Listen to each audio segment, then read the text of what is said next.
හරස්කර වර්ග බලය වර්ගසම 3ක් වෙච්ච උස සෙනීම 8ක් වෙච්ච සිලින්ඩරාකාර ලී කොටයක් ජලයේ පාවේ.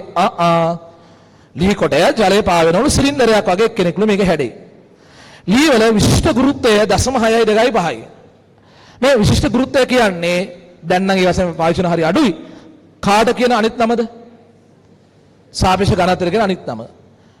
දැන් මේ ලී වල සාපේක්ෂ ඝනත්වය 0.625යි නම් ඝනත්වය ඝන සෙන්ටිමීටර් ග්‍රෑම් වලින් නම් කීයද? කීය පියව්? 0.625ම තමයි. ඒ තොප්පිට මේ ද්‍රව ස්ථිතිය පාඩමේ පළවෙනි මාතෘකාව ඝනත්වය. ඝනත්වය එක තැනක නෝට් එකේ තියෙනවා ඕනම ද්‍රව්‍යයක ඝන සෙන්ටිමීටර් ග්‍රෑම් වලින් ගත්තම ඝනත්වයයි සාපේක්ෂ ඝනත්වයයි සංඛ්‍යාත්මකව සමානයි. එහෙනම් මේකේ සාපේක්ෂ ඝනත්වය 0.625යි නම් ඝනත්වය ඝන සෙන්ටිමීටර් ග්‍රෑම් වලිනුත් 0.625 ඝන මීටරය කිලෝග්‍රෑම් කරගන්න ඕන නම් 10න් ගුණ කරගන්න ඕනේ. එතකොට නයින 625 මං එහෙම කරන්නේ නැතුව මේක CGS ඒකක වලින් හදන්න යන්නේ. ග්‍රෑම් ඝන සෙන්ටිමීටර් ඝන සෙන්ටිමීටර් ග්‍රෑම් වලින් හදන්න යන්නේ. සිලින්ඩරය යන්ත්‍රයේ වැසෙන තෙක් ජලය මතු පිටට විශේෂ ගුරුත්වය 0.6ක් වෙච්ච තෙල් වත් කරන ලදී. සිලින්ඩරයේ ජල මට්ටමින් ඉහළට මතුවෙන ප්‍රමාණය සොයන්න. සිලින්ඩරයේ ජල මට්ටමින් ඉහළට මතුවෙන ප්‍රමාණය සොයන්න. පෑන්තියපා. හරස්කර 3යි උස 8යි රයිට්. හරස්කර 3යි උස 8යි. හැරෙන්න. හොරතල් කරන ගණන් හදන්නේ නැහැ මුලත් එක ටිකක්. මුලින් ජලය විතරක් තියෙන රූප ඇඳගමුකෝ. මේ වගේ සිලින්ඩරයක්ලු හරි ජලය විතරයි තියෙන්නේ. ජලය තුල මෙහෙම තියෙනකොට පාවිවි තියෙනවා. ජලය මත පාවිවි තියෙනවා. මම යෝජනා කරනවා මෙහෙම. මේකේ ගිල්ල තියෙන උසට x කියලා අගුරක් ගමු කියලා. x කියලා අගුරක් දාලමු. හරස්කර 3යි වර්ග සෙන්ටිමීටර උස 8 නේද පුතේ? උස 8. සිලින්ඩර් එක උස සෙන්ටිමීටර 8. හරි. ජලයේ ඝනත්වය ඉතින් කොහොමද 1000නේ? හරි. ජලයේ ඝනත්වය 1000 එපා. ජලයේ ඝනත්වය ඝන සෙන්ටිමීටර ග්‍රෑම් 1. ජලයේ ඝනත්වය 1යි ඝන සෙන්ටිමීටර ග්‍රෑම්. මෙයාගේ ඝනත්වය 0.625යි ග්‍රෑම් ඝන සෙන්ටිමීටරයට. ඔය තමයි සිලින්ඩරේ ජලය මත පාවිවි තියෙන වෙලාව මං කරන්න යන්නේ පුතේ ඒ වෙලේ ගිලිච්චුස x කියලා අරගෙන x හොයන්න යන්නේ. ඊළඟ ගාන කරා කියන්නේ මොකද්ද පුතේ? මෙන්න මේකේ යන්තම් ගිලන ලෙවල් එකට එනකම් මේකට තෙල් දානවලු. හරි? මේ ජලය මතු පිටින් තෙල් දානවලු. එතන මෙන්න මේ ගානට එනකම් තෙල් දානවලු. තෙල් දැම්මර පස්සේ ජලයෙන් එළියට කොච්චර උසක් මතු වෙනවද කියලා අහනවා. හරි. දැන් මේක පියවරෙන් පියවර කරගෙන යන්කෝ. හරි. දැන් මේක කෙලින් පාවෙනවා. කොතනින්ද ගාන හදන්න පටන් ගන්නෙ? මොකක් කියලාද ගාන හදන්න පටන් ගන්නෙ? U = mc කියලා. මෙන්න හරි. මේ අවුරුද්දේ දවස්තිතිය ගානක් ආවේ නැත්තම් උඹලගේ අවුරුද්දේ දවස්තිතිය කියන්නේ ටිකක් වැදගත් මාතෘකාවක්. දැන් අවුරුදු 10ක් දවස්තිතිය රචනා ගානක් ඇවිල්ලා නැහැ. අවුරුදු 10ක් ඇවිල්ලා නැහැ දවස්තිතිය. හරි. රයිට්. එතකොට මේකට U = mc දානවා. දැන් මම 0g = mc කියලා පටන් ගන්නවා. හරි. ඊළඟට g අකුර කපනවා. v කියන්නේ ගිලුණු පරිමාවනේ. මේ තියෙන ඒව ඇසුරින් මට කියන ගිලුණු පරිමාව ලියා ගන්න වෙන්නේ මොකක් කියලාද? මේකේ පරිමාව කොහොමද ලියා ගන්න වෙන්නේ? ගිලුණු පරිමාව. බලලා කියන්න පරිමාව ලියා ගන්න විදිය. ඔව් පුතා හරි. මොකද? 3 වාරයක් x කියලා. මේ හරස්කර 3යි 3 වාරයක් x කියන මේක තමයි පරිමාව. 3යි x උයි. මෙන්න ගිලුණු පරිමාව වෙනවා. හරි? 3යි x කියන එක ලියනවා. ගිලුණු පරිමාව. රෝ කීයද? 1. රෝ 1යි ජලය තුල ගිල්ලා තියෙන්නේ. ජලයේ ඝනත්වය 1. ස්කන්ධේ දීලා නැහැ නේද? ස්කන්ධේ දීලා නැහැ මෙයාගේ. ස්කන්ධේ හදා ගන්නවා. ස්කන්ධේ ඕනේනේ. ස්කන්ධේ හදා ගන්නවා මොකෙන්ද? ඒ සිලින්ඩර් එකේ ඝනත්වය මේකනේ. 0.625 නේ ඝනත්වය. 0.625 කියන එක ගුණ කරගෙන මොකෙන්ද? සිලින්ඩර් එකේ මුළු පරිමාවයි. ඝනත්වය කියන එක ගුණ කරගන්න සිලින්ඩරේ පරිමාවයි. සිලින්ඩරේ පරිමාව කීයද? 3 වාරයක් 8. 3 වාරයක් 8 තමයි මේ සිලින්ඩරේ පරිමාව වෙන්නේ. තේරුණා? 3 වාරයක් 8. ඕක තේරුම් අරන් යන්කො ඔක්කොන්ට කලින්. U = mg තේරෙන්නේ නැහැ. ඵල යන්න තෝ එන්න එපා. ටෙක් පැත්තේවත් යන්න එපා. හරිද? නුවර කොමර්ස් පන්ති තියෙන දවස් මම දන්නේ ආර්ට් පන්ති නම් අදත් තියෙන සෙනසුරාදාත් තියෙනවා. ඊට විරෝජී තේරෙන්නේ නැහැ. ජීරජී කැපුවා තේරෙන්නේ නැහැ. හරි? උන්ව අපි හලනවා වැඩක් නැහැ. උන්ව එක්ක මේ ගමන යන්න බෑනේ. ගිලුණු පරිමාව ඒක මං ආයේ කියන්නම්. ගිලුණු පරිමාවලිය වෙන්න ඕනේ මෙන්න මේ කෑල්ල. හරස් මෙන්න මේ ටිකනේ. හරස්කඩ 3යි උසයි x ගුණ කරා මෙන්න ගිලුණු පරිමාව වෙනවා. ගුණ කිරීම ජලය තුල නැගිලා තියෙන ජලය ඝනත්වය ඉතින් 1 සමානයි. සිලින්ඩරේ ස්කන්ධය ලියනවා ඝනත්වය 0.625 ගුණ කරලා සිලින්ඩරේ පරිමාව. ඒක 3 ගුණ කිරීම 8. 3 වාරයක් 8 තමයි සිලින්ඩරේ පරිමාව. ඒතර ඝනත්වයක් පරිමාවක් එක ගුණ කරාම ඉන්නේ ඒක මෑස් එක ස්කන්ධය තමයි එන්නේ. සුළු කරගද්දී 3 ඉලක්කමෙන් දෙපැත්ත බෙදලා දාමුකෝ අපි. 3 ඉලක්කම බෙදලා දාමු. හරි? x වරක් 1 කියන x ම තමයි. ඔන්න බලන්න. 5 වරක් 8 40යි. 4ක් ඉතුරුයි. 2 වරක් 8 16යි 4යි. 2ක් ඉතුරුයි. 6 වරක් 8 8යි අර 2යි 50යි. 50යි. මේක රසස්ථාන 3ක් තිබෙන නිසා 3ක් තියන්න ඕනේ. ඒ කියන්නේ ජලය තුල විතරක් ගිලිලා තියෙනකොට සිලින්ඩරේ සෙන 5ක් ගිලිලා තියෙනවා. උස 8යි 5ක් ජලය ඇතුලේ ගිලිලා තියෙනවා. ඕක හැමෝටම පැහැදිලි වෙන්න ඕනේ පුතේ. සමහර අර ඊළඟට කරා කියන දේ පැහැදිලි නැතුව ඇති. ඊළඟට කියලා බලන්න ඊළඟ මොකද කරා කියන්නේ? මෙහෙම කියනවා. සිලින්ඩරේ යන්ත්‍රමින් වැසෙන තෙක් ජලයේ මතු පිටට විශිෂ්ට ගුරුත්වය 0.6ක් වූ තෙල්. ඒ කියන්නේ සාපේක්ෂ ඝනත්වය ඝන සෙන්ටිග්‍රෑම් 0.6යි. වක් කරන ලදී නම් සිලින්ඩරයේ ජල මට්ටම ඉහළට මතුවෙන ප්‍රමාණය කීයද කියලා අහනවා. දැන් මෙන්න මේක තියෙන මොකක් හරි භාජනයක වගේ මොකක් හරි ඇත්තේ. මේ ජලයේ උඩින් තෙල් වක් කරනවා. ජලයේ උඩින් තෙල් වක් කරනවා. මේක මේ යන්තම් ගිල්ලන ගානට එන්නකම්. ඒ කියන්නේ දැන් ඔයාගේ මෙන්න මෙතනට තෙල් ලකුණු කරන්න ඕනේ. මෙතන තෙල්. හැබැයි එතකොට ජලය තුල ගිලෙන තෙල් උස ප්‍රමාණය වෙනස් වෙනවා. ජලය තුල ගිලෙන උස ප්‍රමාණය වෙනස් වෙනවා එතකොට. ඇයි දැන් ද්‍රව දෙකක් ඇතුළේ ගිල්ලා තියෙන්නේ. ජලය තුලයි තෙල් වලයි දෙන්නේක ගිල්ලා තියෙන්නේ. එතකොට අර බර බැලන්ස් කරලා එනවා මෙතන උඩු කුරුදු දෙකක්. තෙල් වලිනුත් එනවා, ජලයෙනුත් එනවා. ඉස්සර ජලයෙන් විතරනේ ආවේ. දැන් ඇත්තට වෙන්නේ ජලය තුල ගිල්ලා තියෙන උස ප්‍රමාණය අඩු කර ගන්නවා යා. ඇයි තෙල් වලිනුත් උඩු කුතරමක් එනවනේ දැන්. හරි? දැන් කියන්නේ අලුත් රූප සරහණේදී වෙන්නේ මෙහෙම වා සිලින්ඩරය ඇදගත්තොත් එහෙම. හරි? මේ වගේ සිලින්ඩරය ඇදගත්තොත් එහෙම ජලය තුල මේ ගානට ගිල්ලා තියෙනවා තෙල් මේ ගානට තියනවා වෙන්න ඇති. මේ තියෙන ජලය, මේ තියෙන තෙල්. හරි ජලය සහ ඔය තෙල් තියෙන්නේ. එතකොට ජලය තුල දැන් ගිල්ලා තියෙන උස y කියලා ගත්තොත් එහෙම තෙල් වල ගිල්ලා තියෙන උස 8 ඍණ y වෙන්න බෑ. මුළු 8යිනේ. හරස් කර 3ම තමයි. තේරෙනවද කියලා බලන්න. දැන් මෙහෙම තිබිච්ච එක උඩට තෙල් වක් කරනවා වටේන මෙහෙම තෙල් දාගෙන යනවා. තෙල් දාගෙන යද්දි ඕන මෙහෙම තේරුම් ගන්න පුළුවන්. තෙල් වලින් එන ප්‍රෙෂර් එක නිසා ජල මට්ටම පහළ ගියා කියලා. කොහොම හරි බැලන්ස් වෙලා තියෙනකොට මේ කට ගාවට සිලින්ඩර් උඩ මට්ටමට තෙල් තියෙන්න ඕනේ. ඒක මුළු 8යිනේ. ජලය තුල දැන් ගිල තියෙන උස y කියලා ගත්තා. තෙල් තුල ගිල තියෙන උස 8 රින y වෙන්න බෑ. ඒක ඔක්කොම ටික. තේරුණා? හරි. කොහොම හරි පා වෙනවා නම් u mg තමයි.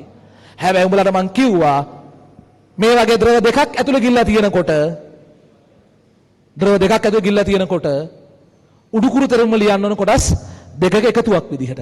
ඒක උඩුකුරුතරම නෝට් එක ගිය සතිය දුන්නා. ද්‍රව දෙකක් තුල ගිල්ලා තියෙද්දි අරයාගෙනුත් එන උඩුකුරුතරමක් මෙයාගෙනුත් එන උඩුකුරුතරමක්. ඒතර ඒ උඩුකුරුතරම දෙක එකතුව තමයි සමාන වෙන්නේ බරට. එතකොට පළවෙනි කෙනාගෙන එක v1 ρ 1 g කියමු ජලයෙන් එන එක. තෙල් වලින් එන එක v2 ρ 2 g කියලා කියමු සමානයි බරට. උඩුකුරුතරම දෙක එකතුව ජලයෙන් එන එකයි තෙල් වලින් එන එකයි. හරි? g අකුර කැපිලා යනවා. හරි මේ ජලය කියලා හිතන්නකෝ ජලයේ ගිලියදී පරිමාව කියන්නේ 3 වාරයක් වයි නේද මේක? හරි 3 වාරයක් වයි තමයි ජලයේ ගිලියදී පරිමාව. හරි 3යි y ජලයේ ගිලියදී පරිමාව. ගුණ කරනවන ඝනත්වය. ජලයේ ඝනත්වයනේ ජලයේ ඝනත්වය 1 එකතු කිරීම. තෙල් වල ගිල්ලා තියෙන පරිමාව 3 වාරයක් 8 රින y නේද? 3 වාරයක් 8 රින y තමයි ජලයේ ගිලියදී පරිමාව. 3 වාරයක් 8 රින y කියන්නේ වෙන්නේ ජලයේ ගිලියදී පරිමාව. ගුණ කිරීම ඝනත්වය කියන්නේ තෙල් වල ඝනත්වය 0.6යි. තෙල් වල ඝනත්වය 0.6යි. ඝන සිලින්ඩරය 0.6යි. ස්කන්ධය කලින් වගේමනේ. සිලින්ඩරයේ ද්‍රව්‍ය ඝනත්වය 0.6යි 2.5යි. ගුණ කිරීම සිලින්ඩරයේ පරිමාව 3 වාරයක් මුළු උස 8යි. 3 වාරයක් උස 8යි. හරි. මේ කැලේ දෙක එකතුව තේරුණාද කියලා බලන්න. ජලයේ ගිලියදී පරිමාව 3 වාරයක් වයි මෙන්න මේක. ජලයේ ඝනත්වයෙන් ගුණ කරා එකතු කිරීම. මේකේ පරිමාණු 3 වාරයක් උස 8 රින වයි කියලා ඔන්න ඒක ගුණ කරා ඒක ඝනත්වය 0.8. හරි. මුලින්ම කර සුළු කිරීම 3 ඉලක්කම කපලා දානවා. මුළු එකම 3න් කපලා දානවා. ඒ කියන්නේ හරස්කාරක වර්ගඵලයේ අකුරක් අගයක් දීලා තිබුණ නැතත් ප්‍රශ්නයක් නෑ. ඒක කැපෙනවා. y වරක් 1 y 8යි දශම 6යි ගුණ කරාම 4.8යි 8 සහ දශම 6 ගුණ 4.8යි ඍණ දශම 6යි y මේ පැත්ත ගුණ කරාම ගිය සැරේත් ගුණ කරාම ආයේ 5 කියලා නෑ මේක. ඔය දෙක ගුණ කරා 5 කියලා ආවේ. y වලින් අඩු කරාන දශම 6යි y කියන්නේ මේක අඩු කරාම දශම 4ක් y එනවා. අයි බඩු පොළවේ ගහන්නේ. හරි. මේක අඩු කරාම දශම 4ක් y එනවා. මේ 4.8 ගිහලා එහා පැත්තෙන් තියන්න එපේ. 5න් අඩු කරාන 4.8ක් එතනින් එනවා දශම 2ක් කියලා. 5න් අඩු කරාන 4.8ක්. දැන් y ට එන උත්තරේ දශම 2 බෙදන්න එනවා දශම 4න් කියන්නේ භාගය කියන්නේ දශම 5යි. හරි. දශම 5යි කියලා එනවා දැන්. ඒ කියන්නේ දැන් මෙයා ජලයේ අස්ස ගිල්ලා තියෙන උස ප්‍රමාණය දශම 5ක් සෙන්ටිමීටර්. ඒ වල යා ජලය තුල ගිල්ලා තිබුණා සෙන්ටිමීටර් 5ක් කියලා උත්තරය ආව x කියන එකට. දැන් එන්නේ දශම 5ක් කියලා එන්නේ. ඉස්සර ජලය තුල 5ක් ගිල්ලා තිබුණා දැන් ජලය තුල දශම 5ක් ගිල්ලා තියෙන්නේ. ආයෙ කියලා බලන්න අහලා තියෙන උත්තරේ මොකද්ද කියලා. අහන්නේ මොකද්ද ඒගොල්ලෝ? ඒගොල්ලෝ කියන්නේ මටමයි ඈ. හරි. මොකද්ද කියන්නේ? ජලයෙන් එළියට සිලින්ඩර් කොච්චර උසක් මතු වෙනවද කියලා අහනවා. ඉස්සර ජලය ඇතුලේ 5ක් ගිල්ලා තිබුණා. දැන් ජලය ඇතුලේ ගිල්ලා තියෙන්නේ දශම 5යි. ඒ කියන්නේ ඉතුරු 7 ඊ දශම 5ම තියෙන තෙල් අස්සේ. හරි? අහන ප්‍රශ්න උත්තරේ මොකද්ද? 5 අඩු කිරීම දශම 5 කියන එක.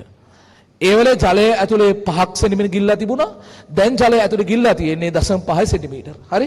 ජලයෙන් එළියට මතුවෙන ප්‍රමාණය කියන්නේ 5 ඍණ දශම 5. එහෙම වුණාම උත්තරේ 4.5. පැහැදිලි වුණාද? හරි. එහෙනම් ඉතින් මොනවද වගන්ති මුකුත් ඕනේ නැහැ. මෙන්න මේ රූපේ දාගත්තා නම් හරි. හරි. පළවෙනි රූපේ දාගන්න.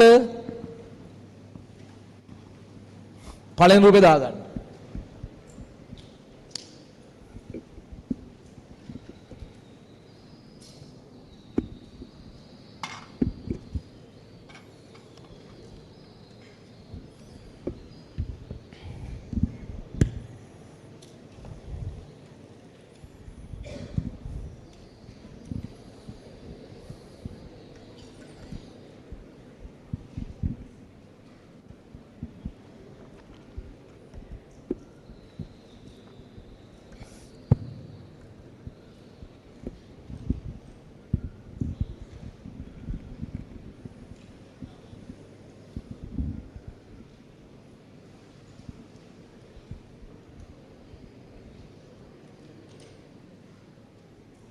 හොඳයි නේ ගණන් තුන. ඈ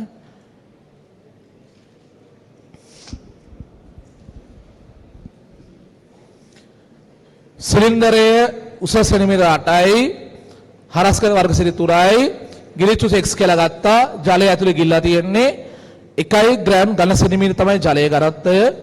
මේකේ ඝනත්වය 0.625යි ග්‍රෑම් ඝන සෙන්ටිමීටරයට. 0.625යි ග්‍රෑම් ඝන සෙන්ටිමීටරයට. ඒක තමයි මේකේ ඝනත්වය. හරි පළමු රූපේ ඇඳලා ඉවරද? ඉවරයි?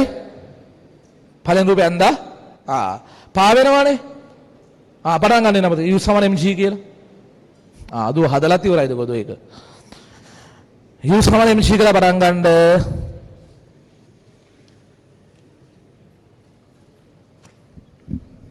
හරි. v/g සමාන කර mg වලට v/g සමාන කර mg වලට g/g කපන්න. හරි v/g සමාන mg g/g කපන්න. ගිලුණු පරිමාව. ගිලුණු පරිමාව කියන්නේ 3යි වරක් x කියන එක නේද? 3යි x පුතේ. 3යි x තමයි ගිලුණු පරිමාව කියන්නේ. 3යි x ගුණ කරන්න ඕනේ ඝනත්වය 1. සමාන කරන්න ඕනේ මෙන්න මේකේ ස්කන්ධය. සිලින්ඩර් ස්කන්ධය දෙන ආයතනය 0.625 වාරයක් 3 වරක් 8 කියලා. 3 වාරයක් 8 කියලා ලියනවා. පරිමාව 3 වරක් 8.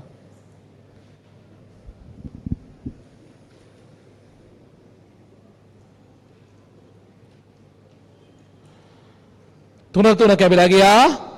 සුළු කරාම x වල එනවා 5ක්. ජලය විතරක් තියෙන වෙලාවේ ජලය අස්සේ ගිල්ලා තියෙනවා සෙන්ටිමීටර් 5ක්. තේරුණා? ලියන් ඉවරද පුතේ මෙතනට? ජලය විතරක් තියෙන වෙලාවේ ජලය ඇතුලේ සෙන්ටිමීටර් 5ක් ගිල්ලා තියෙනවා. දැන් කියන්නේ මොකද? අර යන්තම් ගිල්න ලෙවල් එකට එනකම් උඩින් තෙල් දැම්මලු. හරි උඩින් තෙල් දාගෙන ගියා. ඒතකොට අර ජල මට්ටම පහළ යනවනේ. ජල මට්ටම පහළ ගියා. දැන් තෙල් උඩටම තියෙනවා. අතර උඩ මට්ටමේ තෙල් තියෙනවා.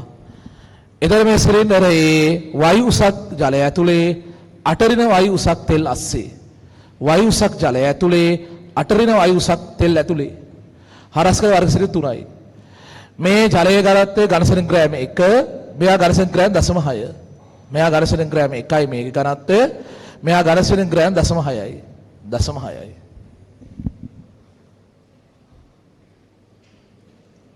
හරි. රූපය අදගත්තද පුතේ? y කියලා ලකුණු කරගන්න නැති අටරේ y ලකුණු කරගන්න නැති ඝන සෙන්ටිග්‍රෑම් 1යි අර ඝන සෙන්ටිග්‍රෑම් 0.6යි. හරි. කොහොමද පාවෙනවනේ. හැබැයි මේක ද්‍රව දෙක ගිල්ලා තියෙනවා. ඒක උඩු කුතරම් දෙකක් එනවා. u එක වෙන u දෙක සමාන කරන්නේ mg වලට. මතක නේද ගිය සතියේ නෝට් එක දුන්නා. හරි. u එක වෙන u දෙක සමාන කරන්නේ mg වලට. u එක වෙන u දෙක සමාන කරන්නේ mg වලට. u එක ලියන්නේ v1 රෝ 1 g කියලා. v1 රෝ 1 g එකතු කිරීම v2 රෝ 2 g සමානයි mg. g කැපුවා. g කැපුවා. මෙන්න මෙතන ගිලුණු පරිමාව ලියන්න එපයි. මේකේ ගිලුණු පරිමාව ලියෙන්නේ 3 වරක් y කියලා. 3 වාරයක් y තමයි මේකේ ගිලුණු පරිමාව. 3 වාරයක් y ගුණ කිරීම ඝනත්වය 1යි. එකතු කිරීම මේකේ 3 වාරයක් අටරින y. 3 වාරයක් අටරින y ඝනත්වය 0.8යි. 3 වාරයක් අටරින y වරක් ඝනත්වය 0.6යි. හරස්කර 3 වරක් උස අටරින y මේක තමයි ගිලුණු පරිමාව ගුණ කරගත්ත 0.6 සමාග්‍රය හා පැත්තේ ස්කන්ධය 0.6යි 2යි 5 වාරයක් 3 වාරයක් 8. ගිය සැරේ වගේමයි ස්කන්ධවල විදිහ වෙනසක් නැහැ. 0.6යි 2යි 5 වාරයක් 3 වාරයක් 8. මුලින්ම කරේ 3 ඉලක්කම දිගටම කපලා දැම්මා. දිගටම 3 ඉලක්කම කපලා දැම්මා. හරි? y එනවා 0.6යි y එනවා පුතේ 4.8ක් එනවා මේක 5යි. අඩු කරාම 0.2යි අරක 0.4යි 0.4ෙන් බෙදුවා. දෙකෙන් එක කියන්නේ 0.5. අඩේ උඹලා හොඳයිනේ බං මේ ගොඩක් උන් ලියලා ඉන්නේ. මම ස්ලෝ වගේ සීනයක් තියෙන්නේ. කීප දෙනෙක් කියනවා මට වඩා ස්ලෝ. නේ. අනිත් ඔක්කොම බුලට් එකේ ලියලා ඉවරයි. හරි. පිටපත් කිරීම දක්ෂයි. හරි. දැන් ඉරි ගහන උත්තරේ තාම ලියවුන්නේ නැහැ. වෙනම ලියන්න ඕනේ. ජලයෙන් ඉහළට මතුවෙන උස කියලා. ලිවද? ඒකත් ලියලා. ජලයෙන් ඉහළට මතුවෙන උස. ජලයෙන් ඉහළට මතුවෙන උස. හරි. ජලයෙන් ඉහළට මතුවෙන උස කියලා ලියන්න. හරි. 5න් අඩු කරලා අර කියන 0.5. 5න් අඩු කරලා තියන 0.5ක් කියලා එතනින් එනවා පුදුමට 4.5ක උත්තරය. right.